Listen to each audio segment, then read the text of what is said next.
They used to say about Wagner's music that it wasn't as bad as it sounds.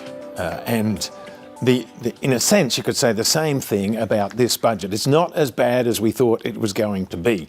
The government had got itself into an impossible position because 12 months ago it made a promise that it never should have made. That promise was to get the budget back into surplus by the year that's fast drawing to an end, 2012-13. That would have required a degree of fiscal tightening that was unprecedented in Australian economic history.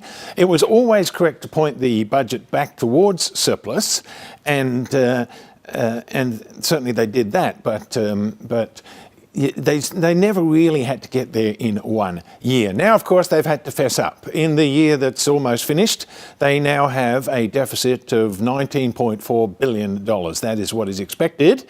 The government has blamed this on the fact that commodity prices didn't do what they thought they were going to do, and the exchange rate didn't do that either. But this is clearly manifestly wrong, because those numbers actually turned out very close to what was forecast. The broader picture is that what the government has said is we didn't get the nominal GDP growth we thought we were going to get, so we haven't got the tax revenues. But the issue really was that last year they massively overstated how much tax revenues were going to increase.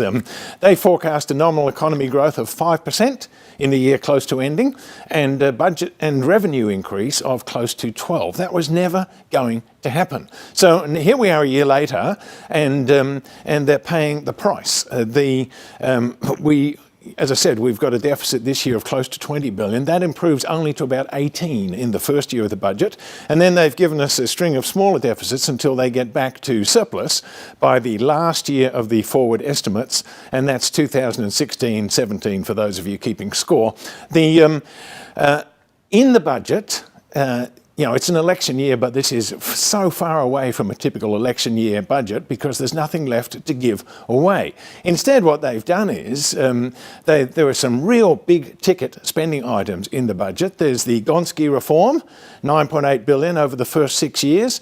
There's the disability care package, $19.3 billion over 7 years, and there's $24 billion for road and rail infrastructure. So they haven't been shy about, shall we say, locking in the stuff that Labor wants to be remembered for, even if they do lose office.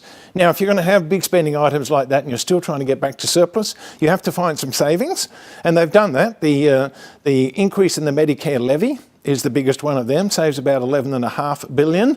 The tightening up of, shall we say, getting rid of some corporate tax loopholes, that saves over $4 billion. The revamping of the baby bonus saves about $2.4 billion. And I note, incidentally, that revamping doesn't actually take place until the 1st of March next year. And for those of you who can do the maths, that's 9.5 months from now. Think about that. And also, the government has scrapped the extension to family tax benefit A, and they should, because that extension was always to fund the increased carbon price, and we now know the carbon price is not going to increase. There are a few thoughts about the budget, but bottom line is this, that they're paying the price for last year's folly. They are subject to the criticism, why should we believe anything that you say? The economic forecast behind the budget looks quite reasonable, close to trend growth, inflation in the middle to lower half of the Reserve Bank's target range. That all looks quite good, but Treasury's forecasting issues in recent years have not been about the economy. They've been about turning they get the economy close to right, but get revenues wrong. And at least you can say that this forecast has far less revenue growth in it than the 12% figure I already mentioned in last year's budget for the first year. So, if they had not gone into this budget with so much negative feeling, so much of a credibility gap, this would look like a pretty good document.